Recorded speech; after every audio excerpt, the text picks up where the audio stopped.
1 Samuel 24. David spares Saul.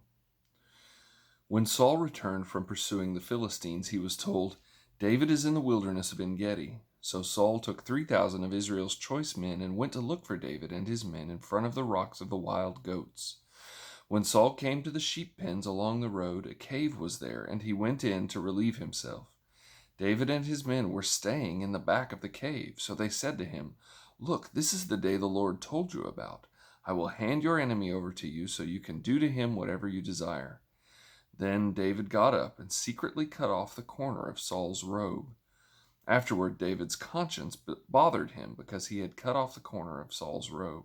He said to his men, "I swear before the Lord I would never do such a thing to my Lord, the Lord's anointed. I will never lift my hand against him, since he is the Lord's anointed." With these words, David persuaded his men, and he did not let them rise up against Saul. Then Saul left the cave and went on his way. After that, David got up, went out of the cave, and called to Saul, "My lord the king." When Saul looked behind him, David bowed to the ground in homage.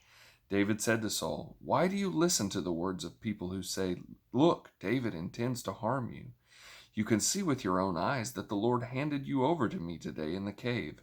Someone advised me to kill you, but I took pity on you and said, 'I won't lift my hand against my Lord, since he is the Lord's anointed.' See, my father, look at the corner of your robe in my hand, for I cut it off, but I didn't kill you. Look and recognize that there is no evil or rebellion in me. I haven't sinned against you, even though you were hunting me down to take my life. May the Lord judge between you and me, and may the Lord take vengeance on you for me, but my hand will never be against you. As the old proverb says, wickedness comes from wicked people. My hand will never be against you. Who has the king of Israel come after? What are you chasing after? A dead dog, a flea? May the Lord judge and decide between you and me. May he take notice and plead my case and deliver me from you." When David finished saying these things to him, Saul replied, "Is that your voice, David, my son?" Then Saul wept aloud and said to David, "You are more righteous than I, for you have done what is good to me, though I have done what is evil to you. You yourself have told me today what good you did for me. When the Lord handed me over to you, you didn't kill me.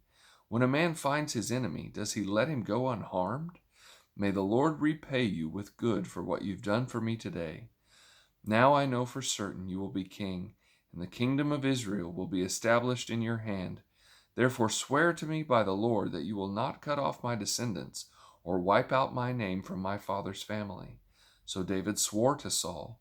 Then Saul went back home, and David and his men went up to the stronghold.